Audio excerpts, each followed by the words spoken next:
Alright guys, welcome back to another week of Infinite Tuesday, your show by your man Gimpzilla, where we try to improve our drafting probabilities to increase those 7+ wins, increase that free gold count down here in our bottom right, and keep this free-to-play game free-to-play. So here we go, 150 gold, and we're going to dive right in. Alright, so we have done Valera, we have done Gul'dan. That leaves us with the mighty Garrosh Hellscream. So some would say I've been avoiding this guy because he's the last class of the cycle, I guess. So he is a little difficult to draft. I'm not going to recommend him highly in my my draft evaluations. I have a lot of classes that rank above Garrosh. But what does that matter, guys? I'm here to show you guys how to play it, hopefully get a nice draft with them, and show you the ways of the mighty Garrosh. So he is a warrior. It's kind of an aggro class. Their hero power has nothing to do with aggro, and actually some of the constructed decks that you've probably seen of warrior are leaning more towards control, although that's very difficult to establish in arena. So normally in arena they're an aggro class where you draft a lot of weapons, a lot of early game minions, enrageable minions because you get your pinging abilities, and you go hard to the face. So the two picks that kind of align with that strategy here are Violet Teacher, because there are a few kind of execute spells. There's a couple spells in the warrior deck, quite a few spells actually, like I was saying, for the control warrior. So that's a possible pick, and the other pick is the obvious Sunwalker, which is just a gigantic minion, a nice minion to have. But I think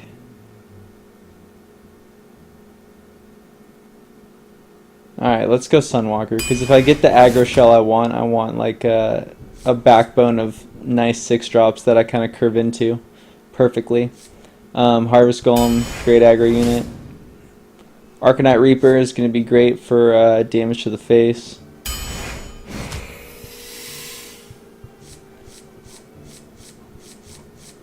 Now Knife Juggler, some would say, is a good choice in the aggro shell. But I think it's kind of too early to say where I'll be at. If I'm going to be able to draft like the perfect early game curve that makes Knife Juggler usable, because you need a lot of 1-drops with them, 2-drops with them, and I have nothing ensuring that quite yet. Although Upgrade looks pretty nice, it gives me a 1/3 weapon in a really tight spot. However, it'll also upgrade one of these Arcanite Reapers, making it deal 18 damage to someone's face if I can get this combo, and I'm probably guaranteed to see at least, like, I want to say I'll have at least 4 weapons by the end of this draft, and we'll go from there, and we'll see if that's a bad pick. Leaper Gnome, somewhat important pick, I feel like, in a warrior decks without the hero power to ping people away. But I think the Direwolf Alpha is just a little better. Being able to pump your minions without them expecting it or unknowingly lets you do trades that they aren't expecting. So Boulder Fist Ogre here, I just can never pass this card. His stats are just flawless, and he's cheap enough that even if you're getting rushed down, he's probably going to be able to play him in a lot of situations. So Boulder Fist Ogre gets a thumbs up from me. Gonna take a Swamp Ooze. It's early game, it's aggro, it's what I want. And it has the off chance of being great versus Paladins, being great versus some other classes. So here I think I am going to take the 1-drop Infiltrator. Dread Corsair is pretty nice, but in a warrior deck especially, I guess, probably only usable in a warrior deck. Maybe some rogue decks with a lot of deadly poisons, but I think the Infiltrator is the pick here. It'll let me establish early game control, and not as reliant on having a weapon in my hand. So Shield Master, I think these are really important if you're going kind of for aggro, because you can drop 2 early minions and then they'll put out maybe like a 3/3 Grizzly Bear Taunter, and you meet that with Shield Master at 4, and it protects your early game that they are expecting to trade out. The 4 mana just makes it so relevant.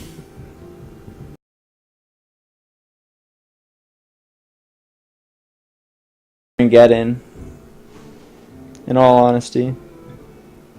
Leroy just doesn't. I don't think there's enough synergy in the warrior deck to really thrive from Leroy. He's just kind of a random 6 damage charge. But Baron, if I can get him down, I can hero power with him late game, like top decking situations, and just grind people out that way. 7/5 body is huge. King Mukla might be a decent pick here, but I'm always hesitant on giving your opponent any sort of anything. Like 2 bananas, you just never know how that's going to backfire. So we're going to play with Baron Geddon, and we're going to see how that goes.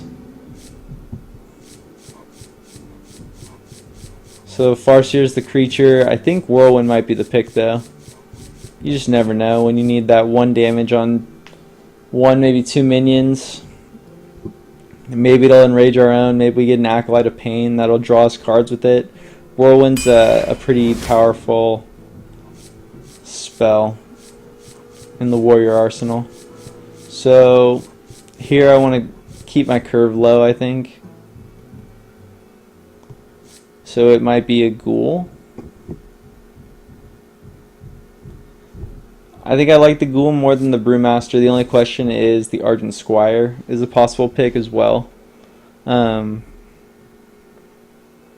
I just have this notion in my mind that warriors in arena, they really need to be aggressive. The only ones I've ever seen do well in arena are always aggressive. You cannot be a sit back warrior. It's really hard to draft.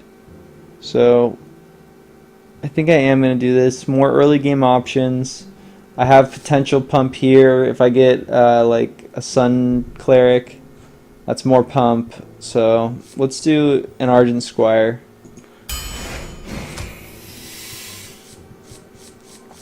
Frothing, one of the best creatures, the best warrior exclusive creatures. It synergizes with our Whirlwind. It'll synergize even better with our early game here. We drop some early game, drop a Frothing, and then trade off our early game. Great card, happy to see it, happy to pick it up. It might just be a champion here. Powerful 7-drop, 6/6, buffs all your other minions on the board. The other pick is a Spiteful Smith, but I haven't seen enough weapons. I'd need maybe, I mean, I'd love like 4 weapons with this guy, but there's no saying what we'll see with him. Although he comes out a little earlier on 5. The thing is, I don't know if I have many cards to protect my minions, so like there's nothing to say I'll have a huge board of minions. I'll just always have like 1 or 2. So a champion won't come in and be as devastating, I think, as just a huge kind of Yeti on 5. And this will also scare people because if it's enraged, people will think they need to clear it because I am a warrior. So if I think they'll be scared of a Yeti on 5, I really think they'll be afraid of a Yeti on 4. I'm going to take the Yeti. Abusive Sergeant's usable in a really aggressive deck, but in arena it doesn't do enough for me. And Raid Leader is just, it's a hair too slow. The 2/2 body is just not enough for 3 mana. Yeti is just a great creature all around. I don't have a lot of 4-drops. Every reason to take Yeti. I've said it earlier, I don't think I've ever passed a Boulder Fist. I might be tempted to pass one just for an Acolyte of Pain, but I don't think that that's the right pick. I think just top decking late game into a Boulder Fist is 100% better than an Acolyte, because I would just be hoping to draw into my other Boulder Fist. So here we go. Let's do fat fatties are always nice in arena. We always want them. So like I was saying, the early game in Ragers are great. You never know. People are going to be really afraid of this guy, thinking that we have There's a couple spells, Inner Rage, or I'm trying to think of the name of the 2/2, but I don't know. 2/2 that does the same thing as Inner Rage. But I think the Imani Berserker just threatens all those possibilities, makes people scared, makes them waste removal on it, and that'll set up great, because we have actually a pretty scary late game, to be perfectly honest. So anything we get them to waste early on is just going to compound, because they won't have it against our crucial minions. The Imani Weaponsmith is a great companion, I think, in the warrior deck. Just the 3/3 body, and you get to trade. It comes out on 4, which is a nice turn. There's normally only like a 3/2 out anyways.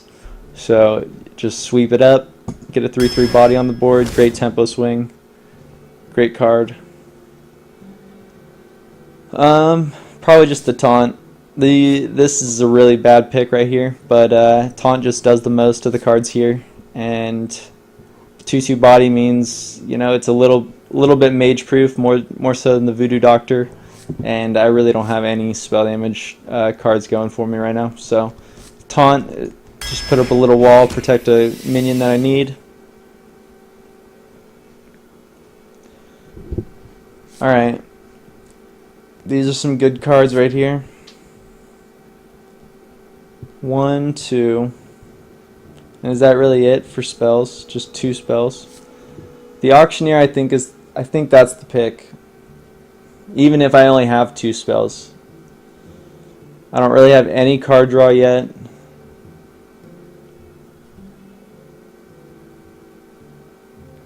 And I know I'm going to get some stuff. I'm hoping to get at least 1 Execute and possibly a Slam or a Cleave. Alright, I think the Mortal Strike over the Auctioneer. Sad to say. It just does more. It's more along the lines of our rush strategy. We can deal 4 to 6 damage to the face, or just a huge creature if we need to.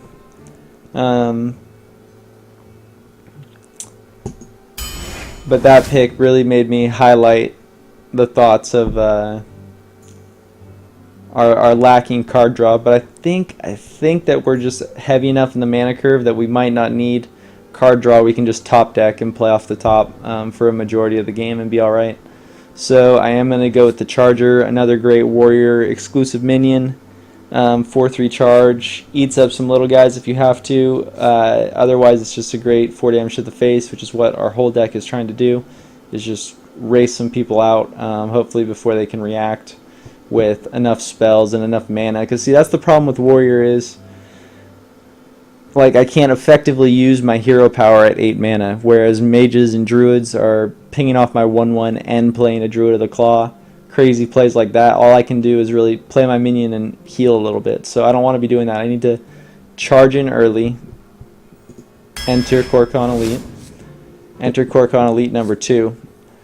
So that's our plan, is we're going to get in there early and hopefully Arcanite Reaper to the face and Boulder Fist Ogre to the face after they waste all the removal on these early game chargers. Wow, that's a great pull. You guys just saw 3 Kor'kon Elites in a row. This is their day to shine. So beautiful 4 drops right now in our deck.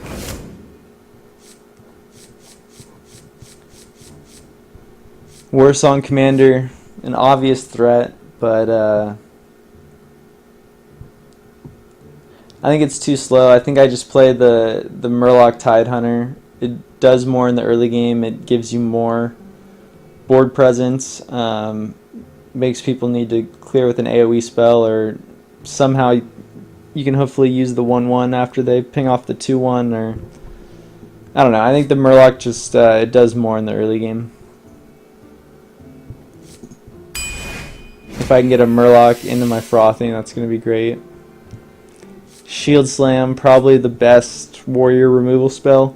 See, when I was saying the warrior control deck, every single constructed control deck runs 2 of these, so you would need to draft 2 of this spell or more, because it's easily the warrior's best removal suite. You'd be surprised how easy it is to stack up armor and just shield slam a Ysera for 12 damage. It's absolutely insane. So I am going to take the shield slam here. Other choice is a possible big game, but Uh, it's really hit or miss. Big game's hit or miss. When he hits, it's 100% like snowball in your favor, like 90% of the time. 3 mana to execute a minion with 7 attack or more, you're definitely gaining cards. But I think all around in the average game, a shield slam is just going to get me where I want to be. That extra 2 damage on a minion, or 2 damage early, or who knows, maybe I'm saving up armor and I can just instantly slam out a Yeti at 6 armor. Shield slam's the pick. Wow. So these are 3 picks that I want. I want all 3. But I think the War Axe does the most. Really want this Sun Cleric, but again, the War Axe does the most. And I'm looking for, since I don't have a lot of card draw, I really need my cards that come in play to be effective. And the Fiery War Axe just gains the most effectiveness, because I took an early upgrade there. So we will see. I think an Inner Rage. Possible Dread Corsair now that I picked up another early game weapon. Inner Rage could proc this guy, could proc on the Squire, could proc on any of my Taunters, my Frothings, my Golem, any of my Chargers. I think Inner Rage is the pick.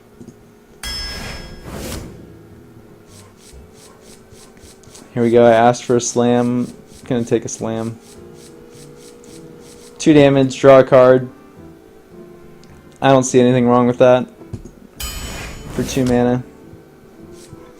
I don't see anything wrong with 2 of them. So here we go. Double slam. Some nice. See, now you guys, like I said early on, Warriors have a lot of spells, and we saw absolutely no spells throughout the draft. I'm glad a few spells kind of snuck their way in right at the very end. Get some slam flavor in our Warrior deck. Great card. And our final pick is going to be a Faceless Manipulator. Making big plays. I could Faceless these guys late game for charge 8 damage. Sunwalkers, Ogres, Geddons. I got them all. Alright, so Faceless is the pick. Boom.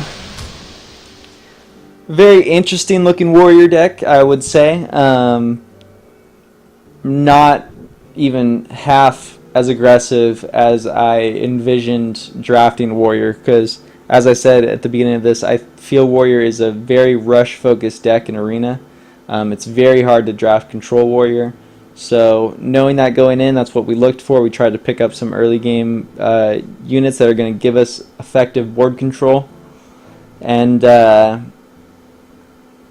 hopefully live out to some of our later game threats. So let's break it down here. Up at the top here we have a single Inner Rage, kind of a wild card Warrior spell that we picked up. I don't actually remember the picks that were paired with it, but I think it was like one of the Taunters that's 1 less for each weapon, and I don't really have the weapon synergy in this deck that I was going for, so Inner Rage is the pick. It's going to work. It can proc on a Squire, it can proc an Amani Berserker, and it can be procced on, we have 3 Chargers down here, Core Crown Elites. Going to be a great card, great sneak attack, 2 damage, and always the possibility of a 1 damage defensive kind of joust at the enemy. We picked up a Shield Slam, a great epic. I was excited to see that. One of the best removal cards for Warrior. You can just subtly kind of build up your armor on plays that you don't have any moves, and then Shield Slam them down a Yeti or something bigger exactly the turn they play it for only 1 mana. So absolutely an amazing spell. Upgrade was kind of an early game pick, kind of a wild card for us, but I figured that in the aggressive Warrior that I was trying to draft, you really want the weapons. So Upgrade I think is going to be great. We do only have the Fiery War Axe and the Arcanite Reaper, but if I can land an upgrade on either one of those items, I think we'll be in a good spot. So besides that, single Whirlwind for some crazy plays. Who knows what's going to happen with Whirlwind? Just a good card. Sometimes you need a sweeper, even if it's only 1 damage. Argent Squire, Worgen Infiltrator, good 1-drops to kind of present us board control into Swamp Oozes, Amani Berserkers, a little bit of pump with the Direwolf, and some possible Tidehunter action. Who knows? Our early game is meant to kind of flood the board a little bit, get us control, make them waste their removal spells. As soon as the removal spells are gone, that's when the real minions come down. It's going to be Harvest Golem, Chillwind Yetis. Like I said, we have triple Chargers. double Boulder Fist, a Baron Geddon to top it all off, guys, as well as a Sunwalker and a Faceless Manipulator. Who knows what he's going to turn into. All in all, I'm pretty excited for the deck. It looks fun to play, and we'll see where we're at, guys. So thanks for checking it out. Make sure you guys comment down below on future Hearthstone content you're interested in checking out. Be happy to bring it to you. Your man Gimpzilla, always on the Hearthstone thread. But besides that, comment, like, subscribe, and tune in next week, guys. Make sure you check out the games for the Warrior. There should be a link posted right here. And as always, guys, have a nice weekend and happy huntings in the arenas. All right, guys, Gimpzilla out.